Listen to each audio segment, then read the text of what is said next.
आइए हम आपको इसकी प्राइस के बारे में बताते हैं। की चीज़ है देखो, पखा लगे आ ਜਿਹਦੇ ਵਿੱਚ फ्रिज ਵਿੱਚ पखा लगे आ चा ਓਏ ਇੰਨੀ ਵੱਡੀ ਫ੍ਰਿਜ। ਮੈਂ ਵੀ ਆ ਜੰਨਾ ਇਸ ਪੂਰੀ ਫ੍ਰਿਜ ਵਿੱਚ। ਤੁਹਾਡੀ ਲੋਕੋ ਕਿੰਨੀਆਂ ਚੀਜ਼ਾਂ ਵਿੱਚ ਆ ਜਾਵਣ ਦੀਆਂ। ਇਹ ਤੁਸੀਂ ਫ੍ਰਿਜ ਲੈਣਾ ਚਾਹੁੰਦੇ ਹੋ ਤੇ ਤੁਹਾਨੂੰ ਅਸੀਂ ਇਹਦੀ ਪੂਰੀ ਡਿਟੇਲ ਦੱਸਾਂਗੇ ਔਰ ਇਸ ਦੀ ਪ੍ਰਾइस भी ਦੱਸਾਂਗੇ ਤੇ ਐਂਡ ਤੱਕ वीडियो मेरी लाजमी ਤੁਸੀਂ देखनी। चलो फिर शुरू करिए। आ जाओ। है डोलेंस इन्वर्टर टेक्नोलॉजी और इसके दरवाजे आपको पता है कितने हैं? 1 2 3 4 पूरे 4 दरवाजे हैं इसके। आइए मैं आपको खोल के भी दिखा देता हूँ। ये जी एक खुल गया। कितने हो गए? 2 बड़ा हिस्सा भी खा देने जी। हो गए 3। गिन रहे हो कि नहीं? ये हो गए 4। है ऊपर वाला सिस्टम देखो फ्रीजर ਤੇ ਇੱਥੇ ਤੇ ਮੈਨੂੰ ਲੱਗਦਾ ਬੱਤੀਆਂ ਵੀ ਜਲਦੀਆਂ ਨੇ ਸਾਰੀਆਂ। ਉਹ ਵੇਖੋ ਪਿੱਛੇ ਜਿਵੇਂ ਲੱਗੀ ਜੇ।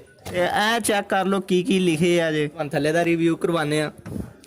ਇਹ ਦੇਖੋ ਜੀ ਥੱਲੇ ਵੀ ਲਾਈਟਾਂ ਲੱਗੀਆਂ ਤੇ ਉਹ ਕੀ ਚੀਜ਼ ਹੈ? ਇਹ ਵੇਖੋ ਪੱਖਾ ਲੱਗੇ ਆ ਜਿਹਦੇ ਵਿੱਚ। ਅਗਰ ਤੁਹਾਨੂੰ ਮੇਰੀ ਵੀਡੀਓ ਸਹੀ ਲੱਗੇ ਤਾਂ ਤੁਸੀਂ ਵੀ ਮੈਨੂੰ ਇਹਦਾ ਕੇਕ ਲੈ ਕੇ ਆਉਣਾ ਮੈਂ ਜ਼ਰੂਰ। ਥੱਲੇ ਵੀ ਕਾਫੀ स्पेस है।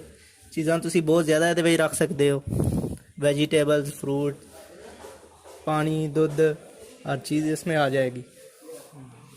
आइए हम आपको इसकी प्राइस के बारे में बताते हैं। ये 1,45,000 में मिलेगी आपको। ये जहाँ से आपको मिलेगी उसका नंबर और एड्रेस आपको स्क्रीन पे शो हो रहा होगा, तो आप इनसे रब्ता करके ये इसको चेज कर सकते हैं। ये मैं नवा यूट्यूबर हाँ, मेरा चैनल ज़रूर सब्सक्राइब करें यार। मैं ऐसी आपको नई चीज़ें आपके लिए लेके आता रहूँगा। ओके बाय, अल्लाह हाफिज़।